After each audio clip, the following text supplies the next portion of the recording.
दोस्तों आज के इस वीडियो में हम KVAR और माइक्रोफैराडे में रिलेशन जानेंगे। साथ ही हम एक और 3 फेज में जो कैपेसिटर लगा होगा KVAR में उसको माइक्रोफैराड में कैसे बदलते हैं उसको बताएंगे। तो देखिए एक सिंपल सर्किट है, ये हमारा वोल्टेज सोर्स है और यहाँ पे इसके पैरेलल हम लोड लगा दिए हैं और उसके पैरेलल एक कैपेसिटर लगा दिए हैं। यहाँ से जो करंट फ्लो हो रही है वो I है और जो लोड में करंट हो रही है I1 है और जो कैपेसिटर के अक्रॉस करंट फ्लो हो रही है वो I2 है और I इक्वल टू होगा I1 प्लस I2 और जो रिटर्निंग करंट होगी वो हमारा I होगा जो I1 और I2 के बराबर होगा, I1 और I2 के योग के बराबर होगा। और इसके अक्रॉस जो कैपेसिटर लगा है मान लेते हैं वो 1 kVAR का है, तो हमको माइक्रोफैराड में इसको वैल्यू निकालना है। माइक्रोफैराड में वैल्यू निकालने के लिए एक फार्मूला होता है C equal to 3184713 into KVAR upon B square, तो ये माइक्रोफैराड में आ जाएगा। यहाँ पे जो हमारे पास वोल्टेज है सिंगल फेज का वो 240 वोल्ट है मान लेते हैं। KVAR की जो वैल्यू है 1 है और फ्रिक्वेंसी जो है 50 हर्ट्ज सिंगल फेज के लिए। ये फार्मूला 50 हर्ट्ज के लिए है और अगर ये फ्रिक्वेंसी बदलेगी तो ये फार्मूला भी बदल जाएगा। ये फार्मूला कैसे आया इसको हम वीडियो के लास्ट में आपको बताएंगे। चलिए अब इन सब की वैल्यू इस फार्मूले में रख देते हैं, तो हमारा C इक्वल टू हो जाएगा, ये वैल्यू वही है और KVAR की वैल्यू 1 है और जो वोल्टेज है 240, इसका स्क्वायर कर देंगे तो माइक्रोफैराड में आ जाएगा। अब इसको सॉल्व करेंगे तो इतना आएगा 3184713 अपॉन 57600 माइक्रोफैराड। और जब इसको सॉल्व करेंगे तो 5 इक्वल टू आ जाएगा 55.29, जो लगभग इसके बराबर होगा 55.3 माइक्रोफैराडे के बराबर होगा। और ये जो हमारा C की वैल्यू आई कैपेसिटर की माइक्रोफैराडे में वो 240 वोल्ट और 50 वोल्ट और 50 हर्ट्ज सिंगल फेज के लिए है। 240 वोल्ट 50 हर्ट्ज सिंगल फेज होगा तो जो 1 kVAR 55.3 माइक्रोफैराडे के बराबर होगा। अब इसके जो है एम्पीडेंस हम निकाल लेते हैं। एम्पीडेंस Z इक्वल टू, जैसे कि हम जानते हैं Z equal to 1/C omega होता है, C इक्वल टू कैपेसिटर है और ओमेगा इक्वल टू होता है 2πf। की वैल्यू जब पुट करेंगे हम इसमें तो Z इक्वल टू हमारा आएगा 1/55.3। C की वैल्यू जो है अभी हम पीछे निकाले थे और माइक्रोफैराड में था, इसको फैराड में कन्वर्ट करने के लिए 10⁻⁻6 कर देंगे और ये 2 हो गया, ओमेगा की जगह है 2πf। 2 पाई की वैल्यू 3.14 होता है और फ्रीक्वेंसी हमारा है 50 हर्ट्ज। अब इसको सॉल्व करेंगे तो हमारा इतना आएगा, ये -10⁻⁻6 ऊपर जाएगा तो 6 जीरो लग जाएगा और सॉल्व करेंगे तो इसको आएगा।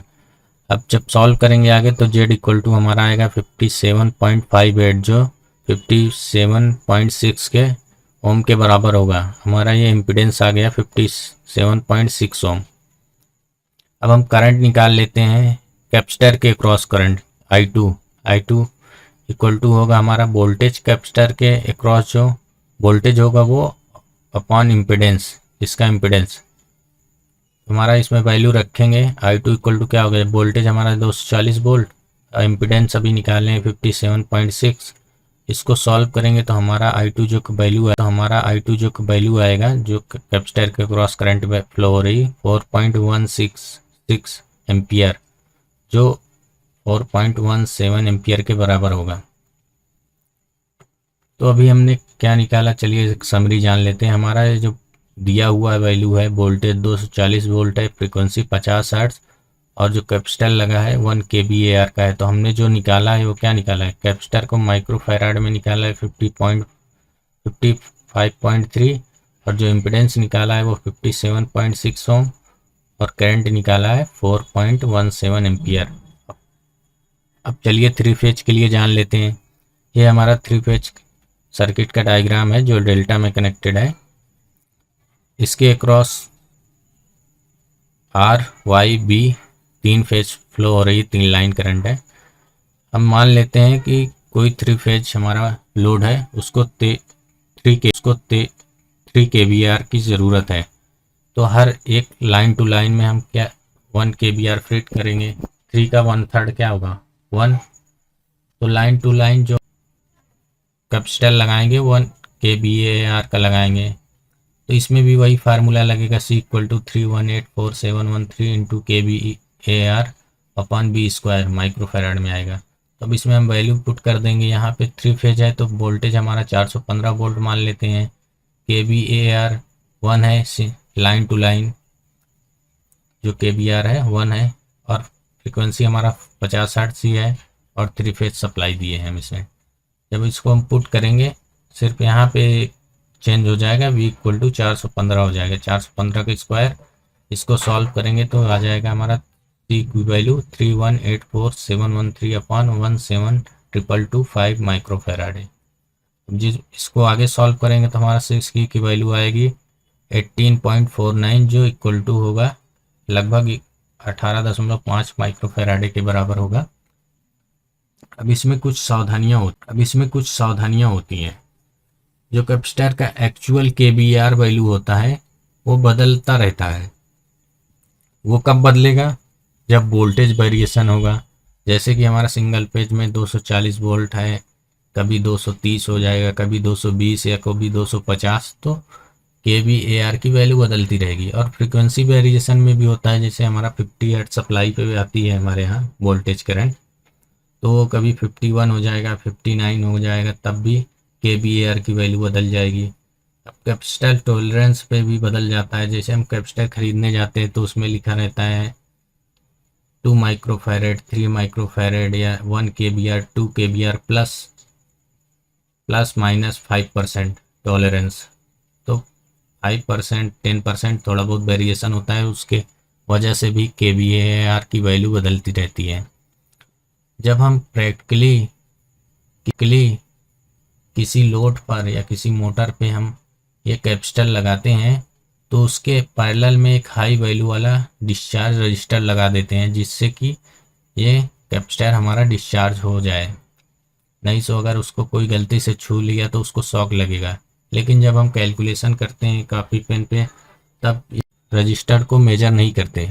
लेकिन जब हम प्रैक्टिकली कहीं इंडस्ट्री या फिर कहीं पे भी हम इस तरह का कैपेसिटर लगाते हैं तो उसके पैरेलल में रजिस्टर लगा देते हैं, जिससे कि वो डिस्चार्ज हो जाए। चलिए अब आगे जान लेते हैं वो फार्मूला कैसे आया जिससे हम kVAR से माइक्रोफेराडे में बदलते हैं। तो हम सभी जानते हैं इम्पीडेंस Z इक्वल टू होता है 1/C ओमेगा, जहाँ पे ओमेगा इक्वल टू 2πf है और फ्रीक्वेंसी है 50 हर्ट्ज। और BAR इक्वल टू होता है B² Z। तो BAR क्या हो जाएगा B², यहाँ पे Z की वैल्यू रख देंगे। Z की वैल्यू क्या है 1/C ओमेगा रख देंगे, यहाँ पे 1/C ओमेगा। इसको सॉल्व करेंगे तो BAR इक्वल टू आ जाएगा हमारा B²C ओमेगा। फिर आगे सॉल्व करेंगे तो ओमेगा की वैल्यू भी यहाँ पे पुट कर देंगे।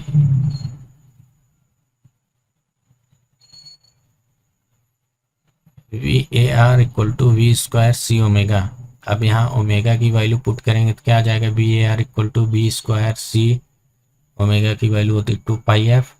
अब इसको जब आगे सॉल्व करेंगे तो हमारा आ जाएगा B²C इंटू पाई की वैल्यू रख देंगे 3.14 और फ्रीक्वेंसी की वैल्यू 50 हर्ट्ज। तो हमारा BAR की वैल्यू आ जाएगा 314 इंटू V²C।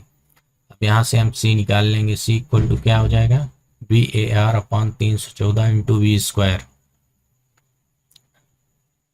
जब हमारा ये आ गया C की वैल्यू, अब इसको VAR को हम kVAR में कन्वर्ट करेंगे तो क्या करेंगे 1000 से मल्टीप्लाई कर देंगे। फिर इसको सॉल्व करेंगे। C इक्वल टू हो जाएगा हमारा 3.1847138 इंटू kVAR अपॉन B²।